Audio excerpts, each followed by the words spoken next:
السلام علیکم مینوالو، تاسو کتلی شئ دا وخت موجود یو بسات په تحصیلي چغرځي په بنچ کاڼه کې راسره موجود دی ډېر ګران او قدردان فیض الحق صاحب. فیض الحق صاحب تاسو پېژنئ چې یو ډېر زبردست شاعر دی، د تعارف محتاج نه دی خو یو ډېر ښه شاعر دی او یو ډېر ناموړی شاعر دی او ډېر ښه شعرونه لیکي او ډېر ښه غزلې وړاندې کوي مینوالو ته. نو راځئ زموږ سره د ده نه یو څو غزلې وورو او یو څو شعرونه. فیض الحق صاحب مننه وکړو چې دومره لنډ تنګ وخت کې موږ ته ټایم راکړی. فیض الحق صاحب دا راته ووایه چې تاسو دا شاعري د کوم وخت نه شروع کړې ده او څومره وخت شو؟ ماشاءالله ډېره زبردسته شاعري کوئ. شاعري خو ډېر وخت شاعري مو ډېره زبردسته شاعري ده ماشاءالله. الله مو په خپل کار یې کامیاب وساتئ. دا راته ووایه چې د کوم ځای اوسېدونکي یئ؟ چغرځي بند.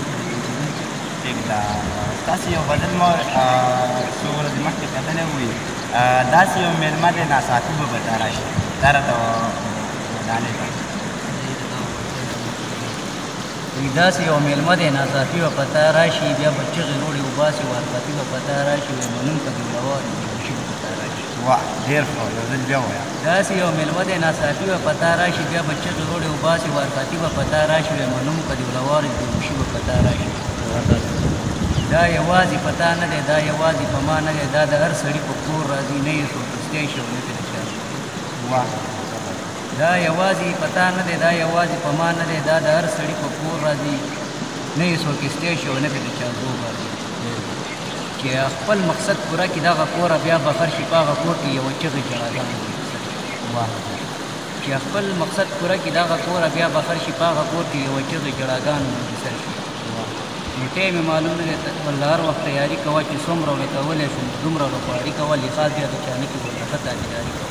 واه ډېر نو ټیم یې معلوم نه دی، والله هر وخت تیاري کوه چې څومره ورله کولی شي نو دومره ورله خواري کوه، لحاظ بیا د چا نه کړي ورله ښه تابعداري کوه.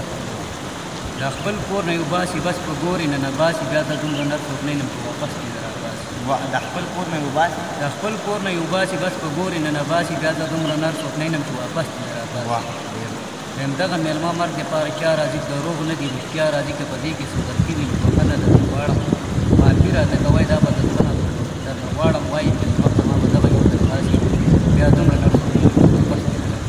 واه واه زبردست الحق صاحب زبردست.